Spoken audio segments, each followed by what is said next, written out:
Valentine's Day is not always just a day of romance and outrageous retail prices. Sometimes, Valentine's Day is a day of death. Disastery Channel brings you 6 deadly Valentine's Day disasters and debacles, with a dash of disastery humour, of course. Valentine's Day rolls around every February 14th, which is altogether much too bloody soon for most of us. There may have been a time long ago that Valentine's Day could have been considered a romantic day, but sadly, that shit is now all played out thanks to greedy corporations price gouging the masses by leveraging the fevered egos of insecure, susceptible women who weaponize the withholding of sex to even more susceptible, cucked-out men who feel compelled to spend a month's wages on a mountain of horse shit that their so-called better halves don't even appreciate. Sounds romantic as fuck to me. The original Valentine's disaster actually dates all the way back to Roman times. Valentine's Day, which is officially called Saint Valentine's Day to all you heathen scumbags and godless Jezebels that have forgotten, was named in honor of its first victim. Saint Valentine, aka the patron saint of fuck, was a priest who lived in the 3rd century CE, a time during which Rome was ruled by Emperor Claudius II, aka Claudius the Cruel c***.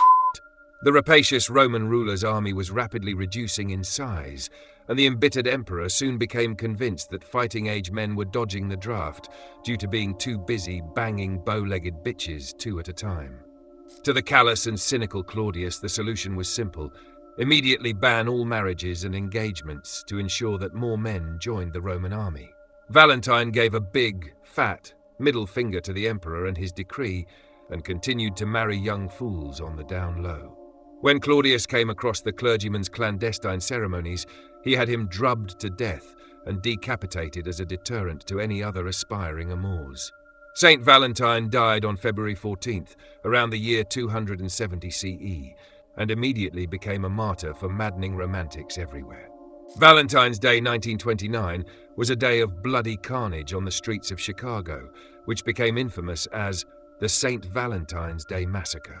Prohibition was at its height, and thousands of depressed working men, looking to wet their whistles with a swig of whiskey to numb themselves from their horrid jobs and piss-poor performance of every single one of their local sports teams, squeezed into speakeasies, which is just another name for illegal bars packed with alcos and floozies. Throughout the 1920s, 2 gangs were scrapping for supremacy over the streets of the shitty city. The Chicago outfit, headed by Italian mafia boss Al Capone, was head-to-head with the Irish North Side Gang, led by George Moran. Al Capone, also known as Scarface on account of the scars on his face, was renowned as the ruthless, rich-as-fuck Don of Chicago's main mafia family. George Moran, also known as Bugs, on account of the bunch of bugs burrowed up inside his Irish arsehole, was famous for being as thick as 2 short planks and had already been locked up 3 times before he even turned 21. On that fateful day, 4 gunmen dressed as police officers entered a garage used by Moran for his bootlegging operations and pretended to arrest 7 men there. The posing police officers lined up the 7 North Side gangsters to face the wall and proceeded to mow them down with Tommy guns. Word on the street was that the hit was administered by Al Capone's lads, but Capone himself had an airtight alibi at the time of the shooting. Capone got off scot-free, but public sentiment was that he was as culpable as a Catholic clergyman, and his reputation as a badass gangster took a huge hit henceforth. To rub salt into the infected crotch of Don Capone, his gang totally failed in killing Bugs Moran, which was the whole point of the hit in the fucking first place.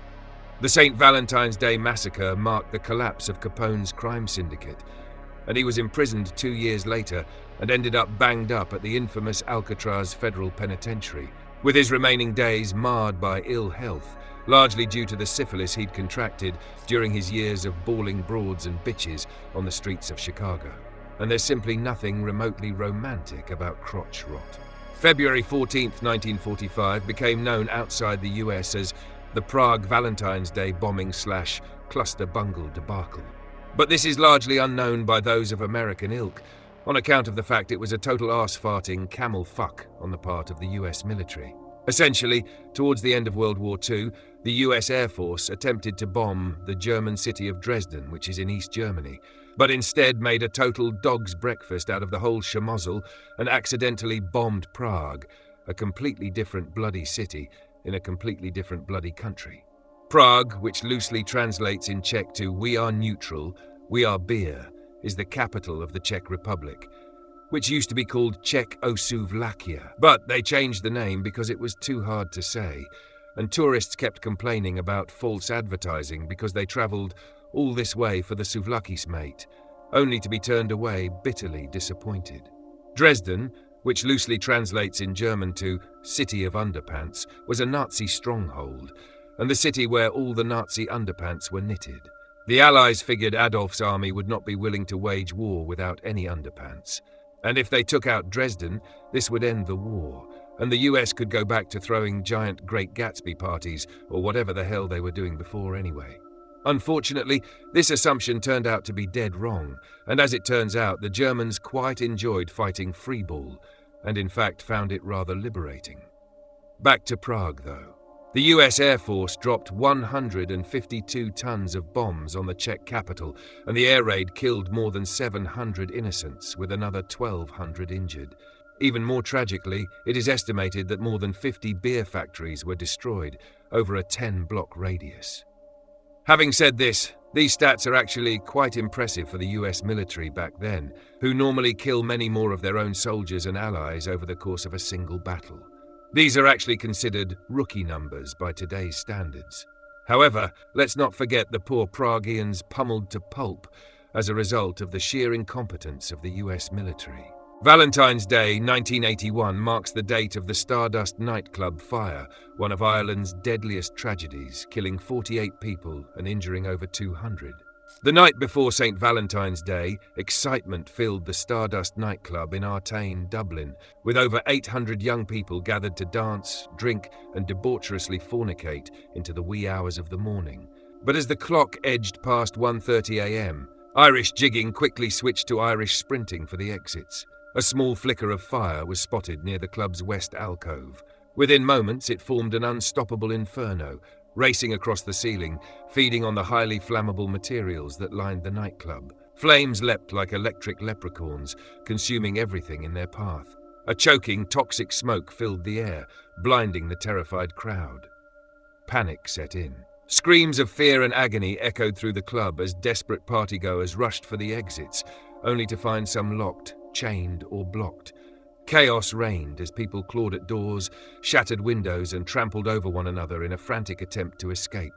The intense heat melted fixtures, warped metal, and turned the Stardust Club into a death trap.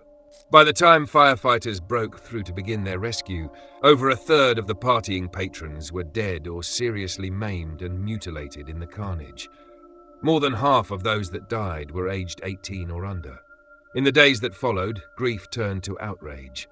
An initial official inquiry suggested arson, but no evidence was brought forth to support this claim. The official cause was never fully determined. The victims' families fought for justice for decades, demanding truth, accountability, and recognition of the gross negligence that had cost so many lives. A new inquest, launched in 2019 to re-evaluate the causes, and finally, in early 2024, an inquest returned a majority verdict of unlawful killing of the 48 victims, leading to the government of Ireland agreeing to €24 million to be awarded to the Stardust families. So perhaps eventually, a little bit of Irish justice was served after all. In February 2007, North America braced for what was forecast as a smidgen of winter drizzle, so no one truly anticipated the icy shit show that was to come. Starting on February 12th and culminating on Valentine's Day, this colossal cyclonic cataclysm crashed across the continent, leaving a trail of destruction, devastation, death, and more death in her wake. Beginning as a brewing menace in the Pacific Northwest, but broadening as it barreled eastward, she mutated into a balls-out behemoth of a blizzard. Snow and ice slashed through the Midwest, Northeast, and even parts of Canada and Mexico, choking cities, burying roads, and snapping power lines like cheap twine. In Chicago, winds wailed like a billion belligerent banshees, dumping down up to 20 inches of snow, blinding any bugger who dared to step outside. Ohio and Pennsylvania suffered a different kind of wrath. A merciless ice storm enveloping everything in a ghastly glass shell, felling trees and plunging thousands into a cold, powerless darkness. Flights were grounded. Highways became icy morgues littered with wreckage from crashes. Entire towns were cut off, isolated by mountains of snow. Whiteout conditions turned busy cities into frozen wastelands where movement became impossible and survival was the only goal. At least 37 people were killed, some frozen to death stuck to their car seats, with others killed in car crashes or by collapsing structures. Emergency crews struggled against the unrelenting assault, but the beastly blizzard banged on mercilessly. When the skies finally cleared, North America was left battered, buried, and humbled by one of the most devastating winter storms in history, with damages estimated in excess of $58 million, a chilling reminder of Mother Nature's murderous might and mankind's meek fragility, as well as a wake-up call about what is really important in this life, besides sickeningly cute cards and overpriced fucking flowers. For Theodore Roosevelt, affectionately known as Teddy, Valentine's Day 1884 was not a day of cuddly teddy bears and sipping on ping-pong tiddly. For poor Teddy, this was the fateful day that the two women most dear to him in all the world were ripped from his bosom by the icy cold hand of death. Roosevelt began that day as usual, in chipper spirits, having celebrated the birth of his daughter Alice only 2 days earlier. He was going about his workday at the New York State Legislature when he was unexpectedly summoned home. He arrived home only to be informed that his beloved mother, Mitty, had just died from typhoid fever. As he sat grieving, he was called into the next room, where his wife, Alice Lee, gasped her last dying breath before she succumbed to Bright's disease, which is an inflammatory kidney condition. Roosevelt was devastated by this double gut punch of death. His diary entry for that fateful Valentine's Day was marked with an X, beside which he wrote, "All the light has gone out of my life." Roosevelt needed time to recover. After finishing his term in the New York State Legislature, he left for Dakota, where he lived on his ranch and took on the role of local sheriff for 2 years. He found solace in drinking heavily and harassing the local black population, which he admitted cheered him up considerably. Roosevelt returned to the East Coast and soon became governor of New York. Then, in 1900, he became William McKinley's running mate, and when President McKinley was assassinated in 1901, Roosevelt began his 8-year stint in the White House. Teddy was known for being the youngest ever president of the United States, as well as the crotch-kicking colonel who led the badass gangster unit known as the Rough Riders, who slayed scores of Spanish soldiers during the Spanish-American War. Roosevelt eventually found love again with Edith Kermit Carow, whom he married in December of 1886. But he never did quite get over the Valentine's Day that death decided to deprive him of everything he ever held dear. So there you have it. 6 reasons not to celebrate this Valentine's Day. Or maybe this old man is just too bitter and incontinent to celebrate much of anything these days. Or maybe this is AI talking right now, and AI is frustrated at its complete lack of genitalia and inability to participate in such primitive human mating rituals. Either way, fuck Valentine's Day. For the next video, click here, and make sure you like and subscribe. Thank you for watching, and stay disastrous.